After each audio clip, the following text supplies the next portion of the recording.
Okay, here is again the lecture for Basics of Business Administration today.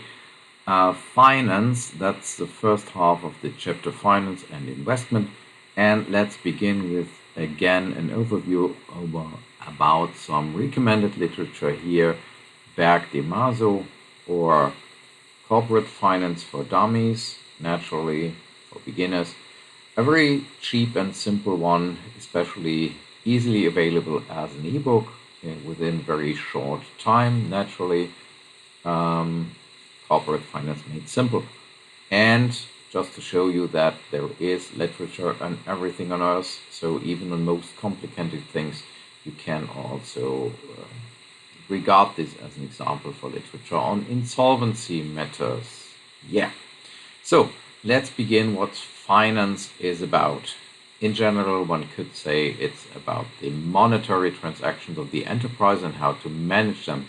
So which payments have to be made to your enterprise and made by your enterprise, and to optimize that in a way that the general aims of the enterprise are supported, so that your profit is maximized and all the other aims of the enterprise can also be upheld.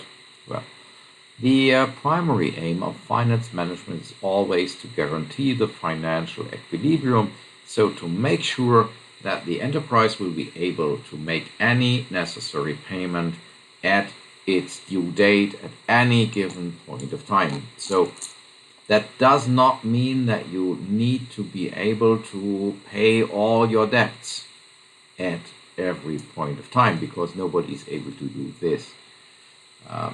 It is sufficient, fully sufficient, that you can have enough money to make a payment when this payment must be done, so when it's due. Here you can see that how you formulate a definition makes a great difference. If you just say any debt must be payable at any point of time, that's impossible. The only thing which is enough is that you need to be able to make every payment at its due date, and that you have that ability continuously. Only a secondary aim is then to manage the streams of money in a way that the profit of the enterprise is maximized. So if, for example, you have to borrow money, that your credit costs are the lowest possible, that would maximize your profit. Or if you have money enough that you can invest it for a restricted period of time in a bank or so and get some interest, which then increases your rentability a bit. I told you just now that the most important aim of an enterprise is to guarantee its own financial equilibrium, so that there is no danger to the financial situation of the enterprise. And you must first understand why this must be kept at all costs, and which measures can be taken to guarantee that can be something which we think about later. Now, the whole situation is plain and simple. Everybody who makes a contract has to stick to the contract. Contracts have to be held, they have to be served, so you can't break a contract without consequences. So if you promised somebody to pay a certain amount on a given date, you have to do this. If you refuse, then you will be forced by the courts or other authorities to obey to follow your contractual obligations. That's the decisive point here. Now, if you don't want to pay, then naturally, if you made a contract, you will be forced to pay, apart from the case where you go to court and you can convince the court that there was not really an obligation to pay. But if you took the obligation to pay and have no excuse, then one will force you to pay. So somebody who is appointed by a court or an authority comes and takes away your property or parts of it that will be sold, and the money which is obtained from that transaction from this auction or however it is turned into money, that will be used to cover your debts, and then that's it. That can be done with your present property, but one can also do it with future property. So if somebody has a debt, if you have a debt which you owe to somebody, then the claim to pay that debt can be enforced in the future. Always when you have some money or other property, that can be used to cover your debt. So that is called, you are liable for your debt. So all your property can be taken to cover your debts. In former times, there were additional measures to motivate you to pay for your debt. For example, in Roman times, you could be sold as a slave to others. That's a rather drastic measure. So one could economically translate into this, even your future working force, your ability to do labor, was now turned into money. Today, one is a bit more liberal. You remain free, but your future wages can, when you obtain them, afterwards be taken away in order to cover your debt, and so on. There has also been the nice idea to throw the people into prison which don't pay. Naturally, that does not really increase your ability to cover your debt. So in the course of time, one abolished that rather nice idea, because could perhaps motivate you to pay, but gave you no ability to pay. So it was a rather senseless idea of people who like to be strict or so. I don't know. Well, now you have still to distinguish if somebody does not pay on the due date. There are two possible reasons for that. First, you do not want to pay, although you have a legal obligation, but you could pay. In that case, just somebody from the authorities will show up, confiscate a bit of your property or confiscate a bit of your money, and that will be used to cover your debt, and so to take care, to ensure that the person who made a contract with you is not the victim of your, let's say, reluctance to pay. Now there is the other alternative, that you really cannot pay, and so that, for example, you don't have any property which could be taken away, or at least not enough, and so this would be rather a case of an insolvency. For an insolvency, there are special proceedings or procedures, however you call it. If your property does no longer cover all your debts, then there would be a risk that those creditors who are the quickest get their debts paid, and the others who are a bit late get nothing. That would be a bit unfair, and that would probably also endanger the public order, because when it comes known that somebody might get insolvent, then the creditors would perhaps not even rush to their debtor, but they would probably try to beat up each other in order to fight out who can be the first there. And so there might be public unrest. And that is a reason why people invented already some centuries ago for such situations a special procedure, the Insolvency Proceedings. They have the aim to guarantee that every creditor in such a desperate situation gets a fair share of all what is still left over.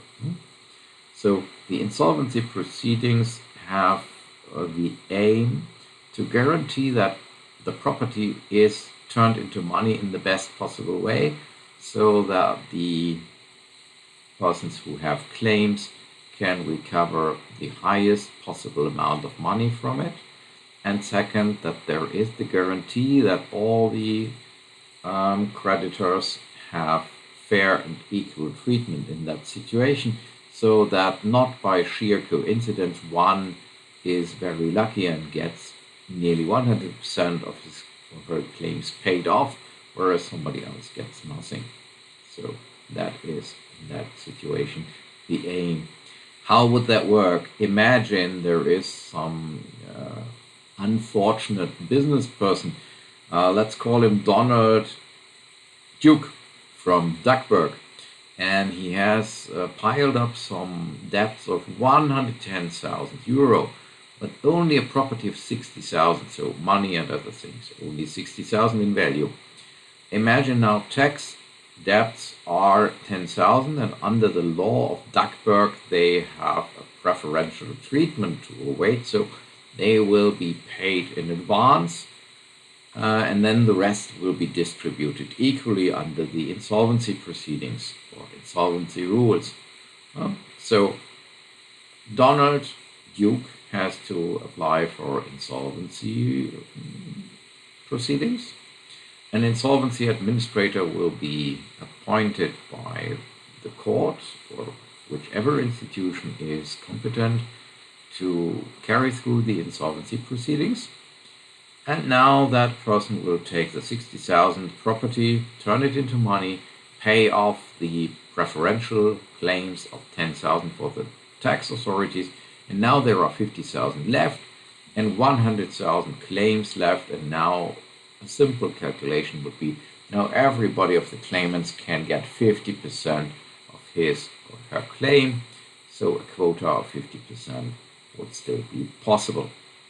But everybody from the normal creditors would be treated equally.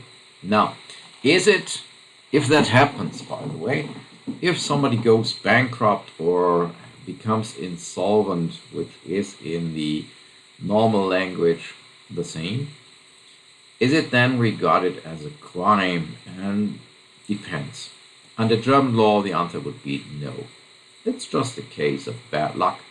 For example, you invest somewhere and buy a house, it's everything nice, and then something happens, house burns down, and unfortunately that special event is not covered by your insurance contract, so you lost everything. Just bad luck, might happen. Nobody is safe against bad luck, so no crime. But it may be a crime if you take a credit and you are sure that you can't pay it back. That would be a deception of the creditor. So by a lie you would get money, and that ends up in economic damages for your contract partner. That would be a fraud, not an insolvency. Not becoming insolvent would then be the crime, but obtaining a credit by fraudulent behavior, that would be the crime. But might be possible. Furthermore, and that's now important to know, the insolvency proceedings are meant to guarantee that all the creditors are treated equally and that the maximum can be saved from your property in order to cover the debts. Now, delaying an insolvency proceeding, that's regarded as a crime under that aspect, because if you have losses or so and go on running your business, your losses might increase. So your property still goes further down, and that's a damage to your creditors then, because they lose property which otherwise they could have claimed and got. And if you delay insolvency proceedings and in the meantime pay some of your creditors fully and others where the due date is not yet arrived get nothing, then you also endanger the aim that they all get a fair and equal treatment. And that is a crime if you already have realized at the time that you are insolvent and should start an insolvency proceeding. So delaying insolvency, that is a crime which is usually punished, and it could even be regarded as a punishable offense which ends up in a prison sentence. So that's not a cavalier's offense, but this is a grave thing. So nobody can probably expect that an insolvency, for example, is first announced to the employees, and after some hours is then communicated to the court in order to start the insolvency proceedings. Any delay in insolvency proceedings, and even if it is only some hours, would be already questionable under criminal law aspects. So when you see you are insolvent and you are sure of it, then there is only one way allowed. Take a taxi if you still can pay it, or walk on foot to the court and apply for insolvency proceedings. There are several reasons which can turn you insolvent. At least under German law, we know 3 of them. First, the inability to pay. So you know there is an obligation which is due and you can't pay. So now you are insolvent, unable to pay. So you should start an insolvency proceeding. Naturally, it is tolerated if, for example, today you can't pay, and now tomorrow or the day after tomorrow you will get the money and can pay. Then nobody regards you as insolvent. That's just a short delay of payment, but not a disability to pay. And imagine you would start an insolvency proceeding under such circumstances, then before the court can work on the matter, and when the insolvency administrator is appointed, then you would say, hello, insolvency administrator, problem has in the meantime gone. I have been able to pay the amounts which are due, so thank you for arriving, you can go again. That would be senseless, and that is the reason why only a short delay in payments would not qualify as a sufficient reason. You must be severely and sincerely unable to pay on the due date, and that means that there is no ability to pay the full obligations, let's say for several days, 14 or so. Then it's also regarded, if you like to, that if you foresee disability to pay within the next days or weeks, you can also already apply for start of an insolvency proceeding, because that probably helps you to keep up your property, or to start insolvency proceedings at a time when more property can still be protected for the creditors. And the third reason for insolvency is only applicable in case of a juridical person, that is, if all your debts are higher than the value of all your property. That's a bit surprising that that is only a reason for juridical persons, but natural persons can take more debts than their current property. Why? And the answer is, well, everybody knows a natural person has a long life, and so if I borrow money now, I can go and find a good job or win in the lottery, or so there are many chances that I in the future can pay back my debts and get additional property by my work, by inheritance, by many other possibilities. And so if somebody in full knowledge of my financial situation gives me a credit, although I don't have any current property now, that's not a crime. That's just an honest contract between two people. So if you financed your studies by a credit and don't have any property now, or not sufficient property now, that's not a reason to fear an insolvency. Your creditor knew you didn't have the money now, but they had the trust that in the course of your future you would aim enough money and be able to pay back, and the risk that it might not work, that you would fail. So that risk was seen by your contract partner and accepted. You see, no gain, no fun.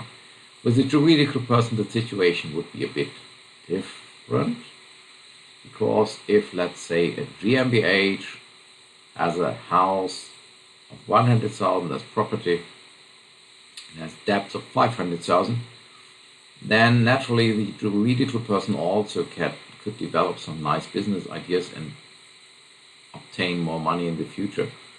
But the founder of that juridical person could also decide, well, let's close down that juridical person, and my new great business idea will be done by a new GmbH, another one.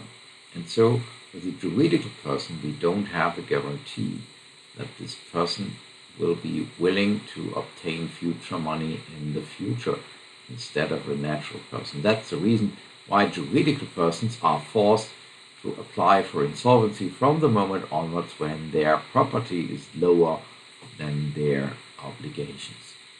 Yeah. So, is it a crime or not? Just to come back on that, if somebody asks you for a loan of 200 euro and promises you to pay that back in a month, that's possible. If that person lives from state aid payments under welfare legislation, and the question is that a crime or not? And the answer is, well, a natural person having no property, that's not an insolvency reason, and not a crime to take up a credit. The only crime imaginable here would be you deceived the creditor about your ability to pay back. For example, if you really say, if you live from welfare payments of 350 euro a month, that you are able to pay back 200 euro next month, that is a sheer lie. So that would be a fraudulent behavior. But that's the trick. Perhaps if the other side knows that you're lying, that would not be a deception. And so one could debate endlessly if that's now criminal behavior or not. And the answer is, just don't get involved into such complicated things. Yeah, or it might be that somebody is the managing director of Unternehmergesellschaft, the UG in Germany. And now imagine that UG has 100 euro property, and now it has a liability from a single invoice of a shop or so for stationery of 150 euro. Then already the property is lower than the debts. This is a juridical person, so the owners of that GmbH have only one choice: either directly apply for insolvency procedure or directly increasing the property of the UG by additional capital contributions, so that the reason for the insolvency falls away. So if you now give 1,000 euro as a contribution to the UG, then the property is higher than the liability, then the reason for the problem has fallen away. If not, insolvency is mandatory, and if you delay it, then that will mean criminal behavior. Okay.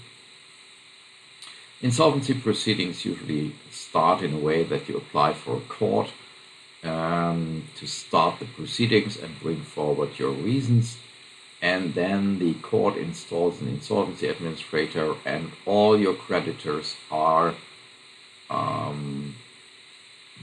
asked by the court, probably by public announcement, to register their claims with the court, so that the court can determine how high the debts are. Then one can find out how high the property is, and then one can calculate the percentage of the property, which after deduction of the cost of the proceedings, every creditor can obtain. Very often you hear in newspapers, or more often you read it, small announcement that the insolvency proceedings application of a certain firm, like a GmbH or a natural person, has been rejected for a lack of property. That does not mean that the insolvency proceedings have been rejected because there was no insolvency reason. The only reason why it was rejected is there is no property at all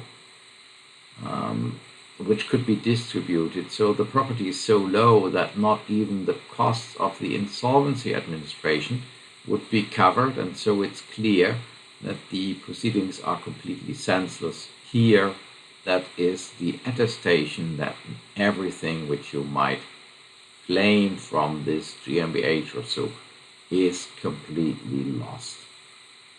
Rejection of insolvency due proceedings due to lack of property, Mangelsmasse, that means forget it, there is nothing left over which could be given to the creditors.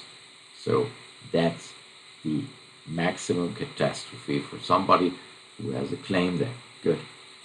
Now we have another thing which is usually inbuilt into modern insolvency regulations, which is a bit surprising, because after some years usually it can be that the insolvency administrator decides, together with the court, which supervises the whole thing, that the rest of the debt which has not yet been paid is cancelled, so that the insolvent person is freed of the remaining debts after a period of, for example, 7 years or so. Why is such a thing done? Here you see, you, for example, gave somebody a credit of several million. That person then became insolvent, didn't pay back, and after some years there is even the attestation, well, there is no longer the obligation to pay back. Why is such a thing done? And the answer is, Imagine somebody has debts of 4 million. Now that person gets insolvent. Now jobless, naturally. Now person could take up a job and earn 4,000 a month, and let's say you give him a bit, and all the rest he or she earns is then used to cover the debts. Now let's imagine 4,000 per month, but you must probably leave that person a bit to live from. A bit of the debt could be paid off, but on the other hand, imagine in our situation here, it would take more than 80 years to pay off the debt. And now that person naturally thinks, why should I take the job? In my financial situation, it's absolutely clear that I never will have more than a bit of bread to eat and a small bottle of water to drink, and perhaps a small room to sleep in. Nothing else more for the rest of all my life. So why should I bother to work hard and have a high salary? Why should I try to get a promotion in my job? Why should I? All the money which I can get in the rest of my life will never be mine. So probably that person will decide to forget about the job, sleep under a bridge, enjoy a nice bottle of wine which you got from some other person, because you are a talented beggar. Then you eat a bit of bread and you enjoy lying in the sun. So being so hard that you insist in pay all your debts for the rest of your life probably is counterproductive. So many states have detected the idea that it might be better to motivate the debtor to produce some money in the next years, pay off whatever can be paid off, and the acknowledgement for this, or what you get in return for this, is if you did your very best during the next 7 years, then you still have a perspective afterwards.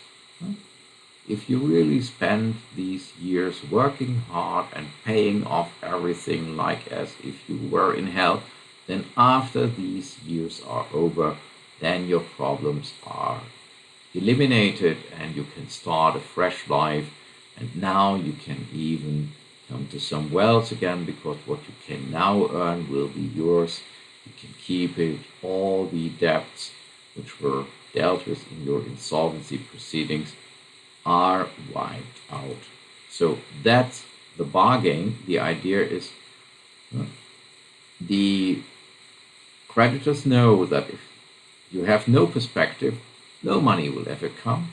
So the incentive is work hard, as hard as you can for X years, and then afterwards, the rest of your life is then again yours financially.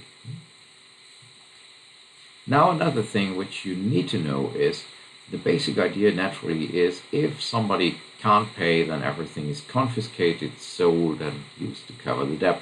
Now, in case of a firm, it might be if you confiscate the firm and sell it as a whole to a buyer, it might be that such a buyer pays a higher amount for the whole firm together than if you sell all the items separately and destroy the firm. So that is nowadays very often the first thing which an insolvency administrator will try to do. They look for a buyer who is willing to buy the whole enterprise that has in advance, or in addition to that, also the charm that the jobs might be kept. And there might also be a third solution. It might also be that if you can't find a buyer for a firm, if you sell all the items separately, there is only a very low amount of money which you can obtain and give to the creditors. And it might now even be that if the creditors give the firm a chance to continue and renounce on a bit of their claims, then the enterprise will be able to work in a sustainable way for the rest of its existence and will even be able to pay back more. And such an agreement where the creditors renounce on a part of their claims on the condition that the enterprise can guarantee that the rest of the claims can be paid back safely. That also exists. It cannot be enforced against the will and wishes of the creditors, but it is an acceptable solution, a compromise for both of the persons involved.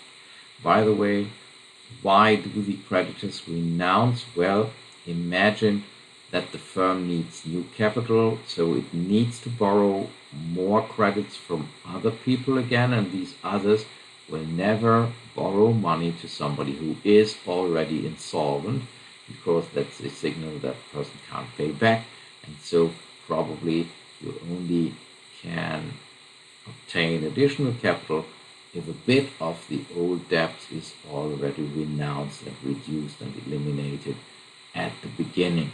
That explains why that is a deal for all people involved. Creditors agree to renouncing, let's say, on 60% of the debt, and then have the very realistic chance to see the full 40% of the rest paid back when the due date comes.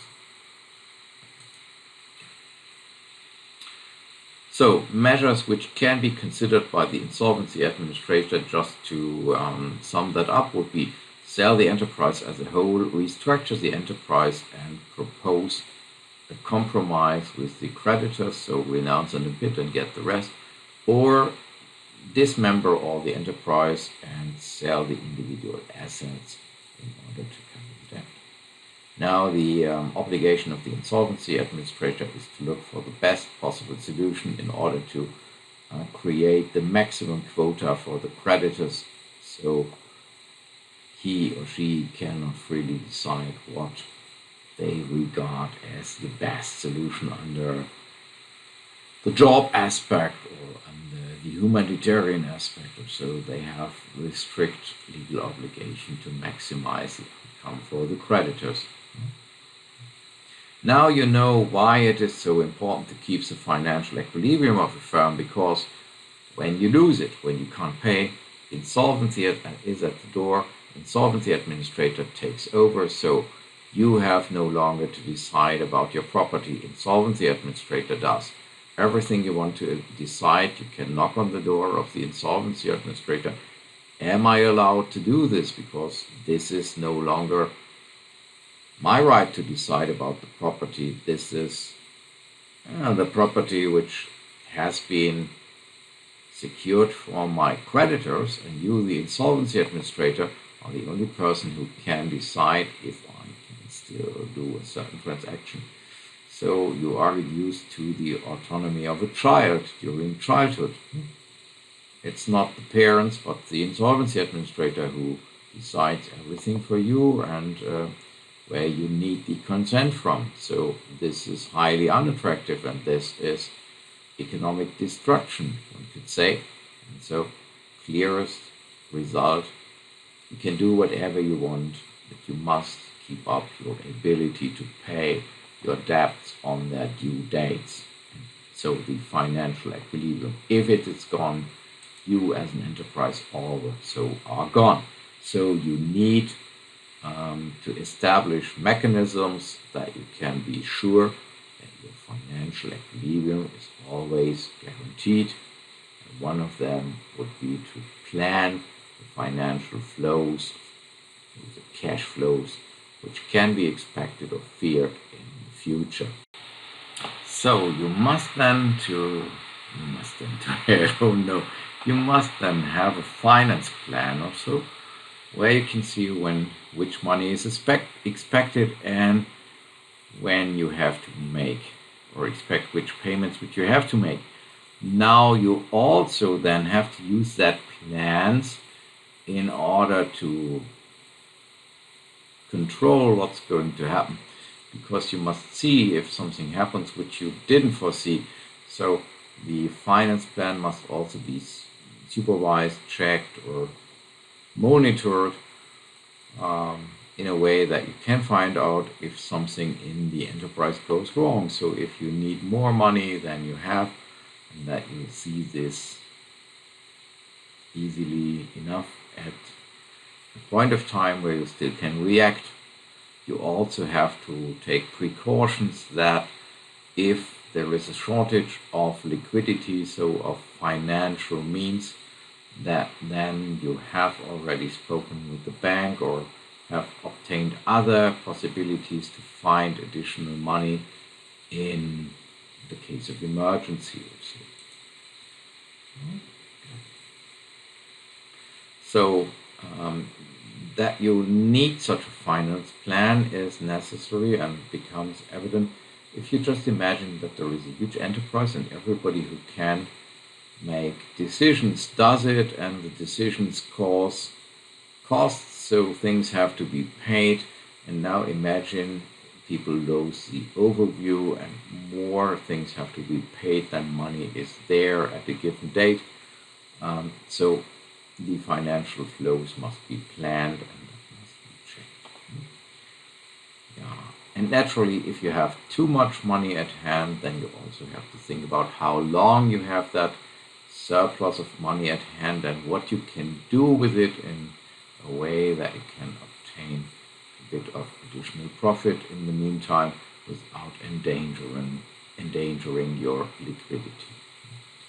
To facilitate the whole stuff, you probably plan a budget, so you make a forecast of all the cash flows in the next period which is to come, and you monitor that so that deviations from the developments which you foresaw can easily and early be noticed, and that reactions are possible.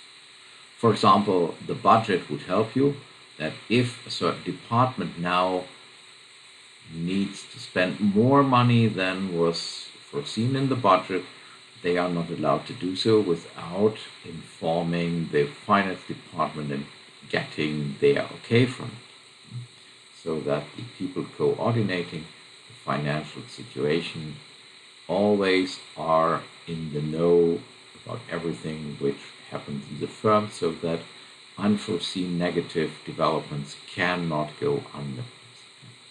When you now find out that at a given point of time you need some money, then naturally the question is, from where can it come? First, the most convenient idea which you perhaps have is we could just keep the profits within the enterprise and use the profits to finance further cash needs. That would be possible, but probably that does not really cover all the necessary amount of money. By the way, if an enterprise retains profits in the enterprise, you would see that in many balance sheets under the position retained earnings, that's a part of the equity of an enterprise. It's the opposite to paid-in capital. So it can either come from inside the enterprise, the necessary amount of money or capital, or from outside the enterprise, sheer logic, that is. From outside the enterprise, you can obtain the money from two different category of sources. From the owners, then you get equity, usually in form of contributions, or you can get it from creditors. So you get it as a loan, so you have debts or liabilities, so debt financing. Just to make that clear for beginners, the characteristics of equity are that the person who gives it is one of the owners of the enterprise, and there is no fixed repayment date. So you get, let's say, 500,000 euro, and the firm can work with that, and there can be no obligation to pay it back on a fixed date. The owners decide when they want to take out their money again. It can be early, can be late, but probably as the owners have a similar interest then like the enterprise, there will be no obligation to pay that money back at a moment when the enterprise couldn't do it. So no obligation to pay back at a fixed date, and furthermore, the persons who give equity only have a share in the profit in return, but no fixed and enforceable claim to a fixed payment per year as a reward for their giving capital to the enterprise. So there are no fixed obligations, neither for current rewards or remunerations for using the capital, nor fixed payment dates. Debt financing has exactly the opposite characteristics. Here you have the money only for a limited period of time. Afterwards you have to give it back to the creditors, so there is a fixed date when the money will have to be paid back, and the remuneration which the creditor can claim for giving you that money for that period of time is also fixed in the contract and can be enforced. That is the so-called interest, usually measured as a percentage of the amount which was lent to you, for example, 5% interest or so. There is also some strange thing called Mezzanine Capital. That's, I don't know if I pronounce the word correctly, I hope so. That's a mixture between the characteristics of equity and debt.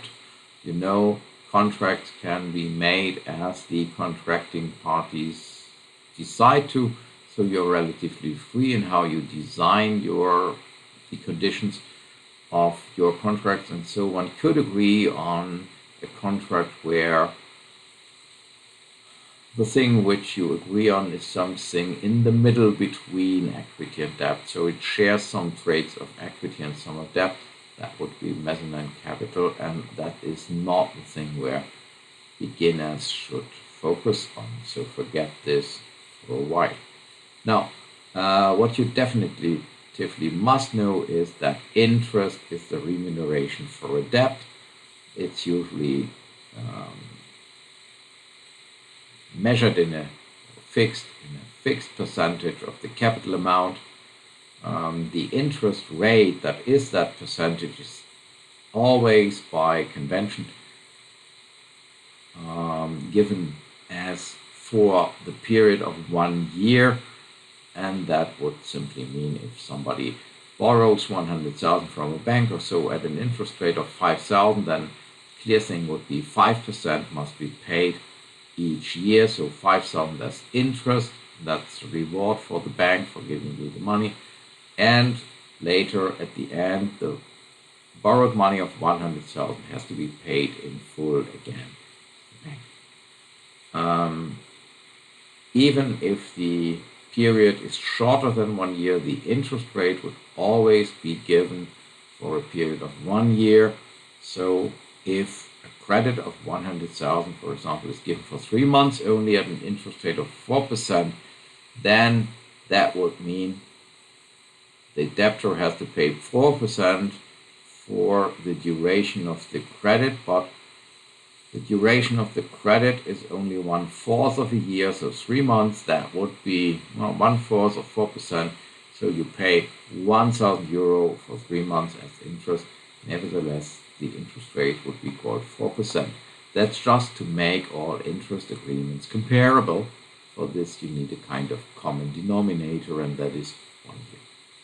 When it comes to thinking about the profitability of equity investment, or of investment, that's all, you would look to the rentability or rate of return. That's the profit which an investment brings, measured as percentage of the capital which you invested. And if you speak about an equity investment, then you would just look for the relationship, the ratio between the profit and the equity investment from which it results. So the formula could be here. Return on equity, that's the profit for 1 year divided by the equity of the enterprise, and the result is measured as given as a percentage. Whereas the interest rate is naturally the interest paid divided by the amount of credit on which you pay it, and that in percent is then the interest rate. The interest rate for different kind of credits would be different. Very often you have, or nearly always, you have different interest rates for different periods of time. For example, if you take a zero banking account, the interest rate is usually relatively high and you only pay for a very short period of time. If you borrow something for 3 months or so only, that might be perhaps 6%. A long-term credit might perhaps be 4%. The difference might be explained, among others, by the different bureaucracy costs. For example, just negotiating a credit contract for something might take a certain amount of, or cause a certain amount of costs. And naturally, if you then can borrow the credit for 5 or 10 years, then you have these costs only once at the bank. And if somebody only borrows the money for 3 months, then you have the same, probably, bureaucratic efforts, and you need to pay it from the interest which you get over the time. So you must charge the person a higher interest rate, probably, in order to be able to cover your costs by that. What also plays a role for the interest rate is not only the duration of the credit, but also the probability that the customer might fail in paying back, so might get insolvent or so. And so you usually have higher interest rates for people who are not so 100% reliable as others. So usually somebody who is regarded as nearly a perfectly safe customer where no insolvency risk can be seen, that would be a AAA rating and has the lowest interest rate. And now if your risk is a bit higher, interest rate will be a bit higher. So that's a kind of insurance premium against the risk of your failure to pay back. And the high risk might be combined with a very high interest rate. So in my example, 15% interest rate would rather be drastic. And the 11%, in addition to the 4% safe interest rate, would be a kind of a compensation for the risk that the person who gives you credit might lose the credit through an insolvency or other failure of yours to pay back. Good. If you want to choose the cheapest alternative to finance yourself, then naturally you have to take into account the cost, but also the flexibility and the period of time for which you need that money Imagine if you take up a cheap credit for 4%, but then can only pay that credit back after 4 years. Then you have to pay 4 years 4%. Now, if you only need that money you really need it only for 1 month, then that would be an enormous waste of money. So if you only need it for 1 month, such a seemingly more expensive offer than borrow it for 10% and pay the 10% only for 1 month, that would be far cheaper. So that always plays a role too.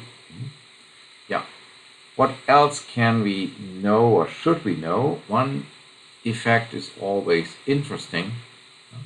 Is it possible to push up the return of my equity by clever finance operation? And the answer is surprisingly yes. Imagine you would naturally prefer an equity return of 50% over one of 20%. So the question is, can you generate such a return? And the answer is, let's play a bit with some examples. Imagine you can invest 500,000. That would bring 10% rentability, so 50,000. Now, if you finance all that by your own money, you can keep the 50,000 completely for yourself. So that would be 10% rentability on your invested amount of 500,000. Now let's vary the idea a bit. You need 500,000 for the investment, but you only take 100,000 of your own money and borrow 400,000 from the bank, and the bank charges you 4% interest rate. Now you can earn 10% with the money, 4% go to the bank, and the rest is for you. So let's make the calculation. 500,000 invested, bring 50,000 profit. 16,000 go for the bank to the credit, and then 34,000 remain for you as the owner of the enterprise. You invested only 100,000 of your own, so your equity.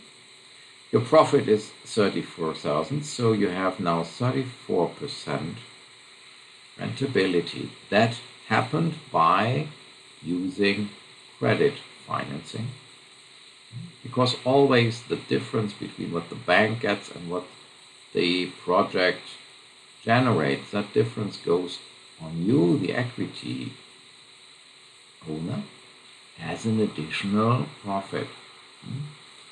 Naturally, that only makes sense if the 400,000 which you do not invest into your own enterprise can also be invested somewhere else at a higher rentability. If you can say, I invest the 100,000 of my own money at 34%, and then the other 400,000 cannot be invested, then it's a bad decision, then it's a wrong calculation.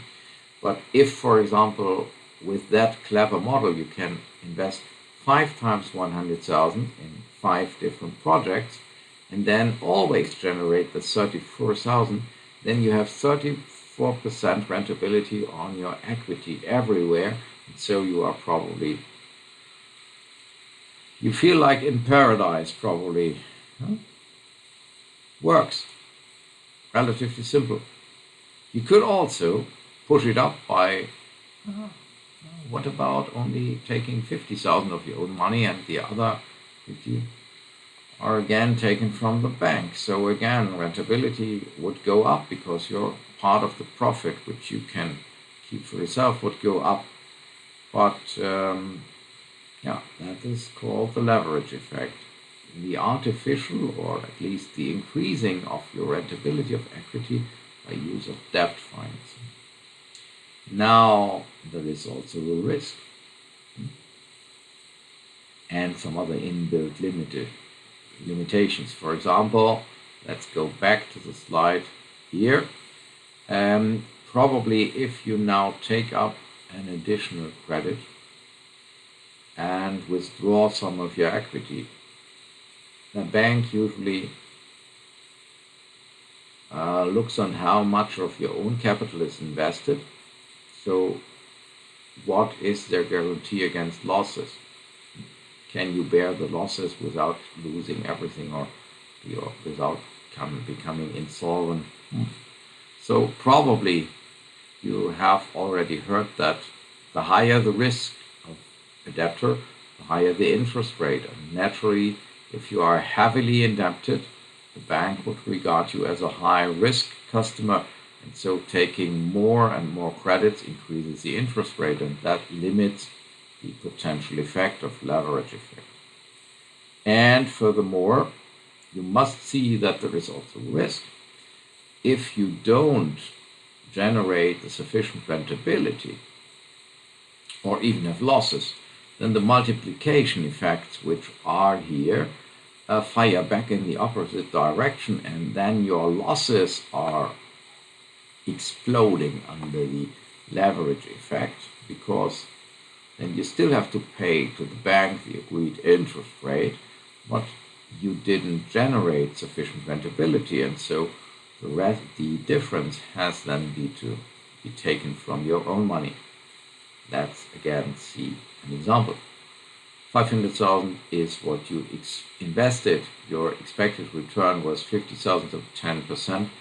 Now the bank gave you 400,000 and you agreed on an interest rate of 8%. So 2% difference between projected rentability and interest to be paid. Sounded nice, was a good idea. Leverage effect was promising. Now, unfortunately, you could only earn a rentability of 6% of the 500,000, so 30,000 came in, and now the cost for the credit, 8% on 400,000, but 32,000, so 2,000 loss. So 30,000 you earn, and now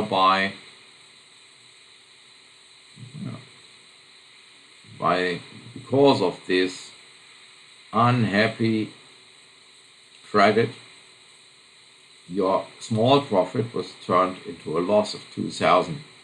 So all you earned was lost. Or imagine 500,000 earned only 3%, so 15,000. And now you borrowed 400,000 at 5%, 20,000.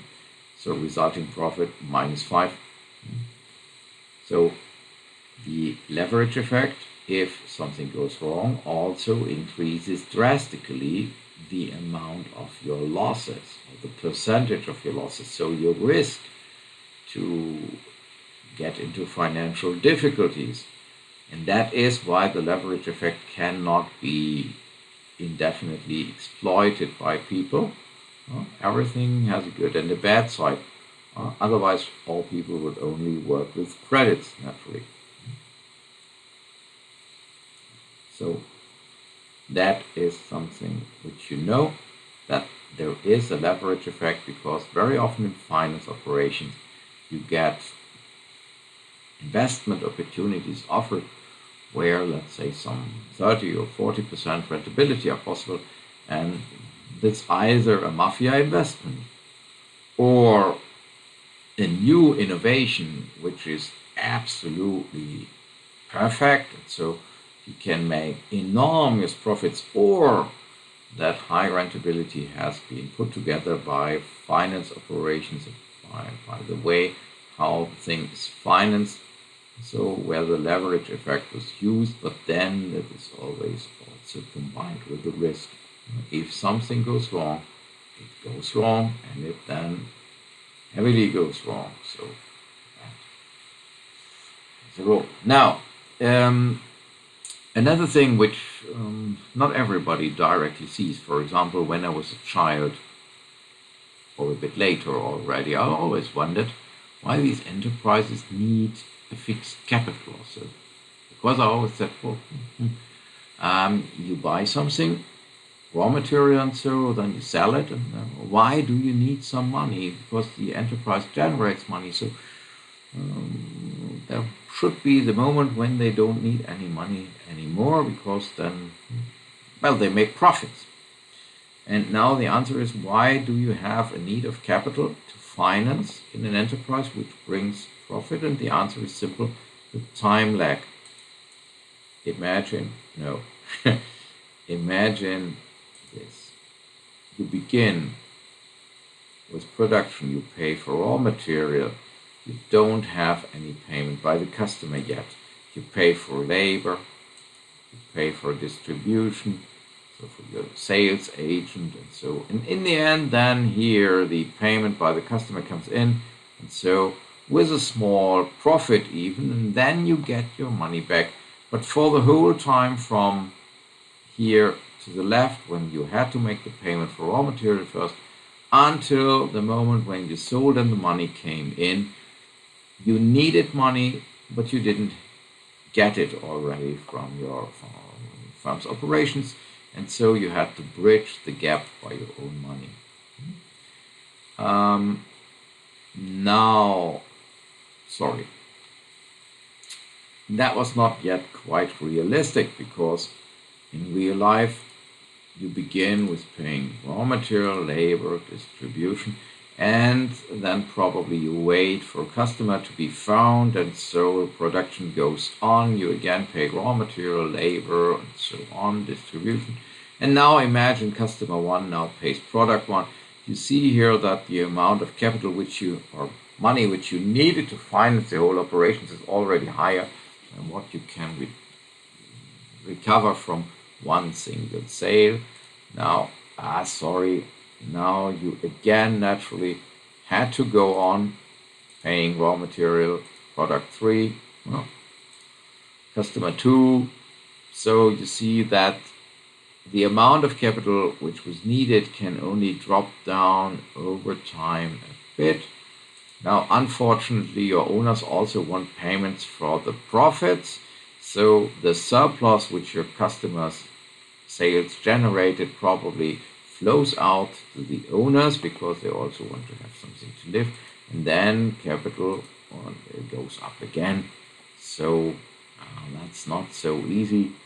Probably you will not bring down the amount of necessary capital to zero. You see again, the amount needed to pay goes up. Customer pays a bit.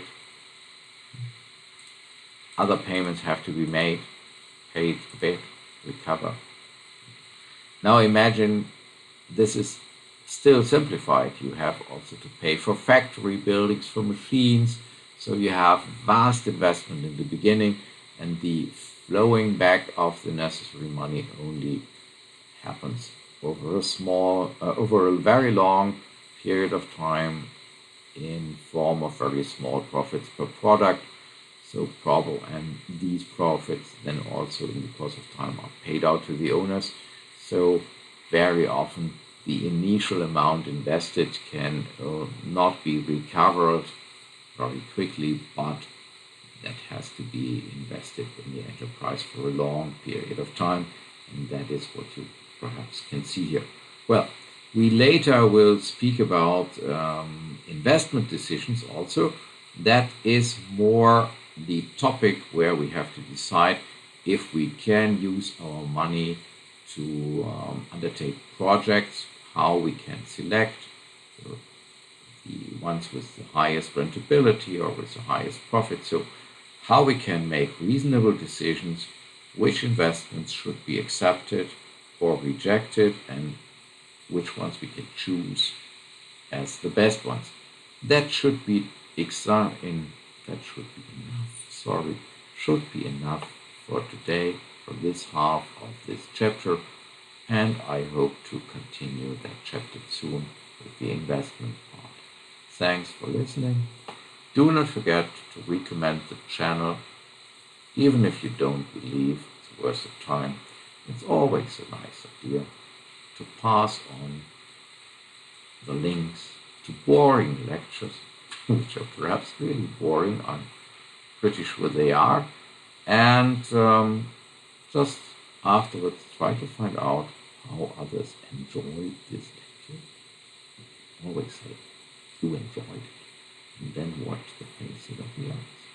Yeah, so share the video, subscribe to the channel,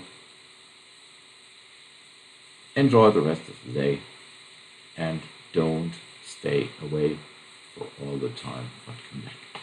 Thanks and